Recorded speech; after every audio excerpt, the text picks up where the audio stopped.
Bonjour, bienvenue dans cette nouvelle vidéo qui va traiter des perles rencontrées à l'intérieur des copies du brevet blanc.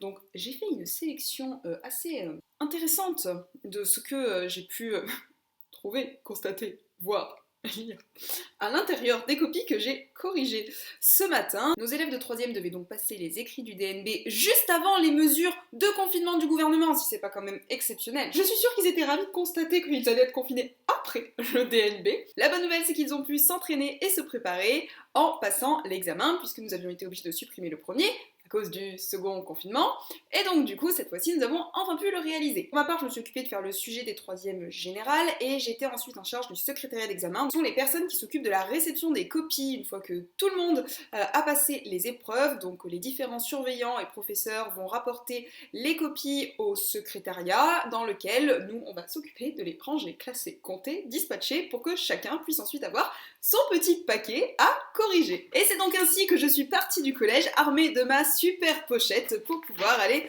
corriger. Mes collègues d'histoire ont gentiment récupéré des copies pour éviter donc que seuls les professeurs qui ont des 3e, c'est-à-dire moi, se retrouvent avec des copies du DNB à corriger, ce qui m'a permis du coup d'en récupérer 54. De manière assez générale, je corrige vite, mais j'avais légèrement surestimé mes capacités en pensant ce matin que j'allais avoir fini à midi.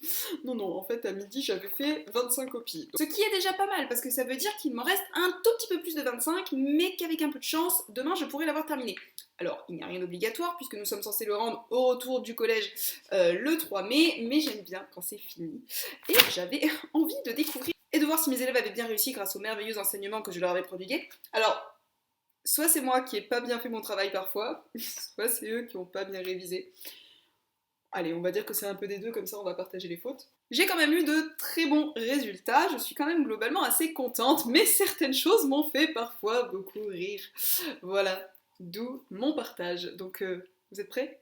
Allons-y. Alors, je prends mon merveilleux sujet. Oui, merveilleux, même si j'avais commis une erreur lorsque je l'ai faite parce que j'ai marqué qu'il fallait rendre l'annexe 6, donc je me suis réveillée le matin à 6h en me disant c'est l'annexe 4, mon dieu, et en envoyant 25 milliards de messages pour qu'on prévienne les élèves. Alors, juste avant de commencer, je voulais vous montrer que ici il y a deux images, vous voyez, collées. Donc une des choses qui était demandée, c'était d'écrire et comparer ces deux images. Donc l'idée c'était de montrer qu'il y en avait une, c'était dans la ville-centre, et l'autre c'était dans un espace périurbain, et de décrire les différences qu'il y avait entre le pôle urbain et un espace de périurbanisation. Et j'ai un élève qui m'a mis, on voit bien qu'il y a une différence, mais qu'en même temps ils sont connectés parce que les deux documents sont collés. Oui, mais ça en fait c'est moi qui l'ai collé. Et je suis ravie de constater que je l'ai fait pour une raison bien précise. Merci, la prochaine fois je les contacterai avant de faire le sujet. En EMC, on avait décidé de partir sur tout ce qui était question de nationalité et de citoyenneté. Donc avec un document sur la cérémonie d'accueil dans la citoyenneté et un document sur la citoyenneté européenne.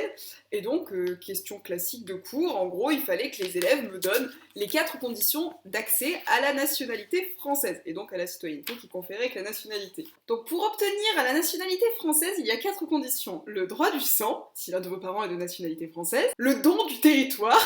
Donc, en gros, il faut qu'on vous offre une terre. Hein, c'est un fief en fait, c'est l'histoire du Moyen-Âge.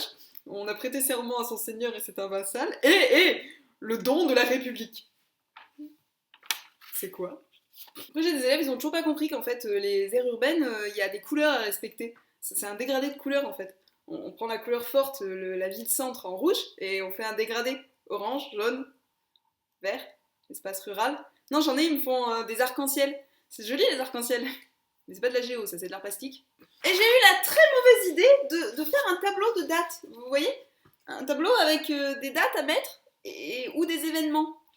Et j'ai un élève qui m'a marqué 1917, capitulation d'Hitler. 30 janvier 1933, capitulation d'Hitler. 8 mai 1945, capitulation d'Hitler. Ah bah vous allez me dire, il y en a au moins un qui est juste hein, à la fin. Sauf que si Hitler il a capitulé en 1917, il a pas pu capituler en 1945. Non, c'est pas possible. J'avais ensuite demandé un développement construit sur la Seconde Guerre mondiale. En gros, la consigne, c'était sous la forme d'un développement construit. Je rappelle qu'un développement construit doit être construit. Vous montrerez que la Seconde Guerre mondiale est une guerre totale et d'anéantissement. Donc évidemment, passons sur le fait qu'une grande partie ne construisent pas. Je vais mettre tout dans le même paragraphe. Ça va pas, j'ai marqué développement construit. Si j'ai marqué développement construit, c'est que je veux des paragraphes qui soient construits. Même le 4e, ils ont compris. Et alors là, j'en ai vu de tout. Alors, celui-ci, c'est un texte à trous. J'ai pas de mots partout. En fait, il y a des trous, Et des fois, il y a des dates. En 1, l'Allemagne ont lancé et ça s'est fini le 18 mai 45. Alors j'imagine que c'est un texte à trous et que je dois le compléter, peut-être, je ne sais pas. Ah oui, alors là ça fait fort. Donc, en 1916, c'est en 1915, mais bon, allez, on va dire qu'on va passer sur ça.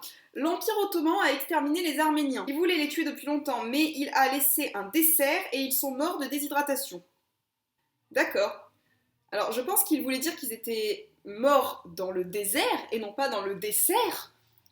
Et qu'ils étaient du coup morts de déshydratation. Parce que s'ils sont morts de déshydratation parce qu'ils n'ont pas eu de dessert, c'est bizarre. Je vais vous montrer que la Seconde Guerre mondiale est une guerre totale et d'anéantissement. Parce que là, on commence très bien, je suis contente. La Seconde Guerre mondiale a été folle. Et il y a un nombre de morts stratosphérique. Faut aller dans la stratosphère, hein. Hitler a tout conquis et instauré une propagande de malade derrière lui pour convaincre les Allemands. Du coup, ça a tellement bien marché que tout le monde a suivi Hitler en Allemagne. Oui, forcément, quand on élimine toute la population qui nous suit pas, eh ben les autres ils finissent par nous suivre. Alors soit ils y adhèrent, soit ils ont juste peur, mais ils nous suivent. Ah, celui-là est bien aussi. Les causes de la guerre sont la soif de vengeance de l'Allemagne qui a ensuite mis un régime en place. Je croyais qu'ils avaient soif, pas faim. Ah oui, et alors, j'en ai certains, ils n'ont pas compris que c'était la Seconde Guerre mondiale, du coup ils ont décidé qu'ils allaient me parler des tranchées. Alors les tranchées, pour rappel, c'est la Première Guerre mondiale. Et alors, il y en a une, elle a dû se dire que, sur un malentendu, j'allais peut-être me dire que toutes les guerres c'était les mêmes. Donc, tout d'abord, la Seconde Guerre mondiale débute en 1914. Ah, et du coup, quand a débuté la première? Et elle se termine en 1945. Ça, c'est bon. Tout le monde est présent. Oui, c'est une guerre mondiale. Mais qui sont-ils? C'est tout le monde. Alors, est-ce que c'est peut-être le monde entier, remarque, c'est peut-être ça qu'elle voulait dire. Bon, allez, on va dire que ça c'est bon aussi. Il y a d'un côté les États-Unis et leurs alliés de l'Ouest. Et de l'autre côté, il y a l'URSS et leurs alliés de l'Est. Alors ça, ce sont les camps qui s'affrontent durant la guerre froide après 1947. L'URSS est gouvernée par Léon Blum en 1942, et en 1940, le Front populaire appartient aux États-Unis, de gauche, alors que les communistes sont de droite. Alors ne dites jamais à un communiste qu'il est de droite. Ne dites jamais aux États-Unis qu'ils sont communistes. Et d'où Léon Blum il a gouverné l'URSS. Bien, je vais donc aller terminer mon paquet de copies, et je verrai ensuite si d'autres petites pépites y sont glissées.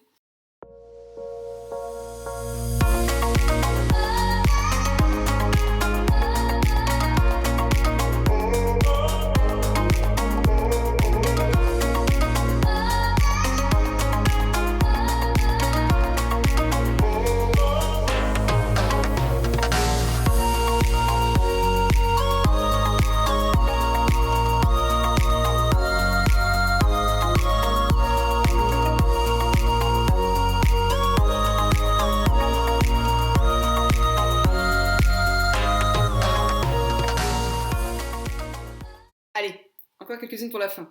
Durant la guerre, Hitler disait qu'il n'existait qu'une seule et unique race. On ne sait d'ailleurs pas pourquoi il admirait la race aryenne étant donné qu'il était brun. Oui, je suis d'accord, mais vous n'êtes pas censé faire une analyse psychologique du personnage d'Hitler. Dans ce développement construit, je vais vous parler de la guerre froide. Ma consigne, c'est quand même expliquer pourquoi la Seconde Guerre mondiale est une guerre totale d'anéantissement. J'ai pas parlé de la guerre froide. Immeuble écrit H-I-M M-E, B, et c'est tout. Bizarre. Alors, pour avoir droit d'avoir la nationalité française, il faut connaître par cœur la Marseillaise. C'est quoi la Marseillaise? Ah oui, ça aussi c'est pas mal. Donc Hitler a mis en place les goulags à Varsovie. Alors, Hitler, il a créé des camps de concentration et d'extermination. Les goulags, c'est Staline en Sibérie. Et à Varsovie, je pense qu'il voulait parler des ghettos. Donc là, c'est... En fait, il a pris un G, il s'est dit, le G, ça va marcher avec tout. Qui est concerné par la procédure de naturalisation? Le ministre de l'Éducation nationale. Est-ce que Jean-Michel Blanquer n'est pas français et nous l'aurait caché?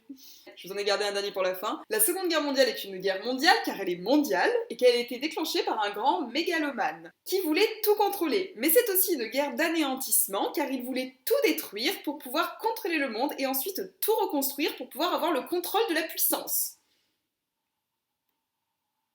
Le contrôle de la puissance. Vous avez bien écouté. Je ne sais pas ce que ça aurait donné s'il avait gagné. Évidemment, certaines choses prêtent beaucoup à rire, hein, c'est les petites pépites quand on corrige. Je trouve quand même que globalement, ça va, j'ai connu pire dans ma vie, même si j'ai un petit peu de mal à comprendre pourquoi ils ont fait un mix de toutes les guerres. Mais bon, on va dire qu'ils se rattraperont mieux au brevet et qu'ils auront des notes exceptionnelles. J'en ai fini pour cette vidéo, je vous remercie de votre écoute et je vous dis à très bientôt pour un prochain enregistrement.